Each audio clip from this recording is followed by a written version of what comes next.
আসসালামু আলাইকুম। সবাই কেমন আছেন? সুস্থ আছেন, ভালো আছেন? এই শীতের সিজনে অনেকের দেখবেন শুকনো কাশি ২-৩ মাস হয়ে গেছে। তখন কাশিগুলো সারতেছে না। তখন আমাদের সাধারণত পরীক্ষা করতে হবে সিবিসি প্লাস চেস্ট এক্স-রে, স্পিএ আর সিরাম আইজি অ্যালার্জি টেস্টটা।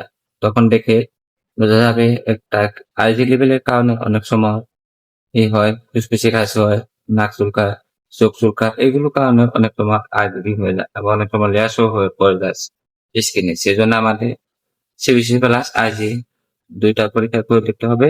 রোগী অনেকদিন ধরে কাশি। সেজন্য আসছে। অনেক ইনফরমেশন নেওয়া হয়েছে।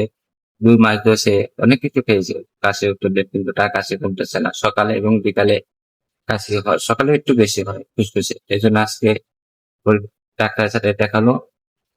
দেখিয়ে তারপরে করলো। পরীক্ষা-নিরীক্ষা করার জন্য সিবিসি প্লাস আইজি দেওয়া হয়েছে। যেহেতু আমি আইজি লেভেল কত আছে তারপর আমি নেক্সট ভিডিওতে বলবো।